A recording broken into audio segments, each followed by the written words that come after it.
Proposta quer permitir derrubada de decisões do STF pelo Congresso. Com a assinatura de 175 deputados federais, foi protocolada ontem na Câmara dos Deputados a proposta de emenda à Constituição, a PEC 50 de 2023, chamada de PEC do Equilíbrio entre os Poderes. A proposta apresentada pelo deputado federal Domingos Sávio altera o artigo 49 da Constituição Federal para permitir que o Congresso Nacional possa derrubar, por maioria qualificada, decisões do Supremo Tribunal Federal que extrapolem os limites constitucionais. O parlamentar diz que a ideia da PEC é garantir a independência entre os poderes para que haja equilíbrio. Segundo ele, o STF tem tomado com frequência atitudes de usurpar o poder do Legislativo e extrapolar os seus limites constitucionais. Todo dia vem uma decisão do STF contrariando o que a lei diz. Esse ativismo político do STF está acabando com a democracia brasileira, diz Sávio, citando, por exemplo, a decisão do Supremo que derrubou a tese do marco temporal das terras indígenas, além dos julgamentos sobre a descriminalização do aborto até 12 semanas da gestão e sobre o porte de drogas para consumo próprio. O Brasil já tem uma lei que diz que em que situação pode haver o aborto, mas o STF quer inovar, quer ir além, quer ele próprio legislar. Também quer legislar liberando a droga no Brasil, mas já tem lei dizendo que é crime, diz o deputado. O direito de propriedade está sendo rasgado pelo STF, complementa, em referência ao marco temporal. A PEC deve ser discutida e votada em 2 turnos em uma das casas do Congresso. Para ser aprovada, deve ter 3/5 dos votos dos deputados, 308, e dos senadores, 49. Não há previsão de quando a proposta poderá chegar ao plenário. As informações são da Agência Brasil. Eu acho que pode nem acontecer, ou pode acontecer rápido demais. Pode entrar em urgência e seguir. Então vai depender do momento dessa queda de braço entre os poderes independentes e no momento não tão harmônicos. Não estão harmônicos. E ainda corre o risco, né, disso chegar na presidência e ser vetado, né? E aí volta e derruba o veto. Aí volta para eles vão derrubar o veto. Realmente é uma sinuca de bico, é aquela coisa. Eu acho que realmente precisa se ter esse equilíbrio. É necessário ter esse equilíbrio até onde o STF pode ir e onde os senadores podem legislar. Eu acho que essa discussão precisa ser decidida. O STF realmente é o poder supremo, mas até aí eu acho que não teria necessidade. Já existe, como ele próprio diz na matéria, a própria matéria diz que já existem leis adequadas, nesse caso, em relação ao aborto, até onde pode, como se pode e quem deve fazer. Então eu acho que isso já tem andado até aqui. É como eu disse na última semana, a gente até conversou passando sobre esse assunto. Eu acredito que se tivesse que ter essa discussão, eu acho que a sociedade civil tinha que ser a primeira a ser consultada. E não essa decisão, os ministros vão decidir e vão votar e eles decidiram que será isso e ponto. Eu acho que realmente precisa se ter essa conversa de equilíbrio. O que vocês podem decidir, o que o legislativo deve decidir. E também nesse jogo de equilíbrio de poder e decisão, a sociedade civil tinha que ser consultada. Que aliás vai rolar um plebiscito em relação a isso, né?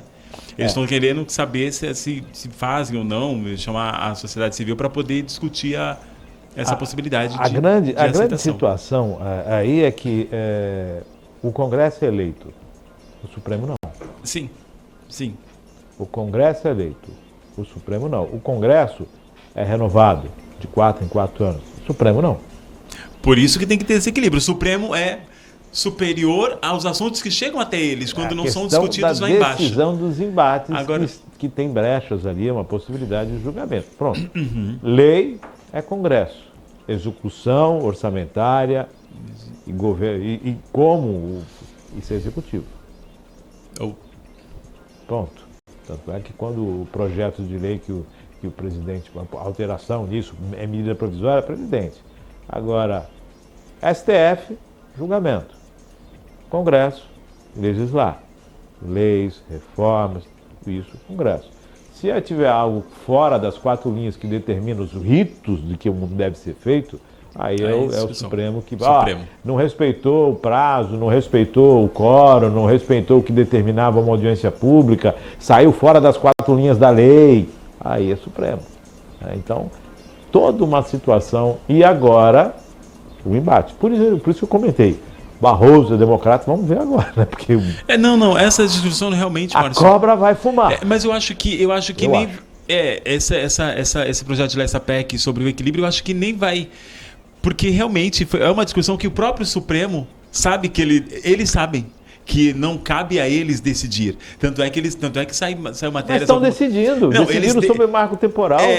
Mas existe uma matéria tipo assim, o que eles têm que atender à decisão do legislativo. É ponto. Não cabe a eles nesse caso. O Supremo teve decisão contrária ao marco temporal.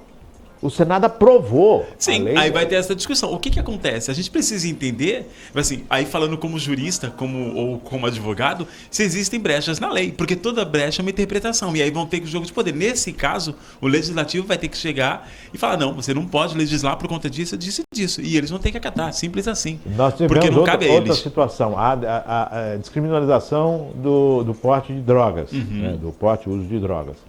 O Pacheco já disse, criminalização total, já existe a lei, nós vamos reforçar isso. Ponto. Já entrou e já está tramitando. Quer dizer, notoriamente, claramente, o Congresso está se posicionando no embate contra as ações do Supremo. E é isso. E o Supremo, eu duvido, vamos lá, coerente que eles são, juízes Supremo, né, do Supremo Tribunal, eu duvido que eles vão bater boca, chegar nessa situação, tipo assim, discutir, porque...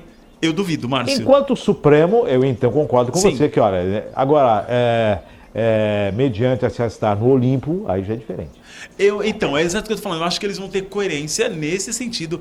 Eu fui lá, votei e, na verdade, eles até acenderam o foguinho, né, para ver o que acontece. Deixa eu lá, riscaram o fogo, vamos tocar fogo aí, mas aí o para provocar lá. Para provocar.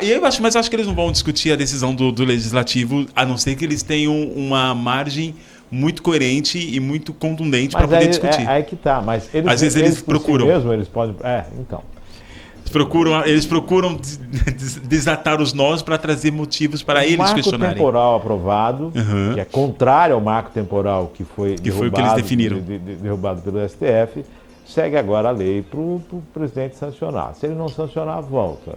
E volta para o Congresso para analisar e manter ou derrubar o veto.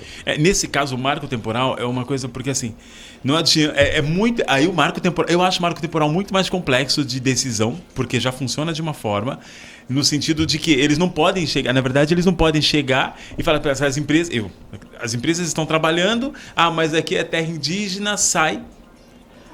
Foi colocada uma situação, nós falamos isso ontem aqui, o André Lima estava aqui também, e a gente estava falando a respeito disso, que na própria decisão do STF, o Moraes diz, nós temos que entender e recompensar aqueles que utilizaram a terra de boa-fé. Porque há pessoas que lutaram na Guerra do Paraguai e que receberam os títulos.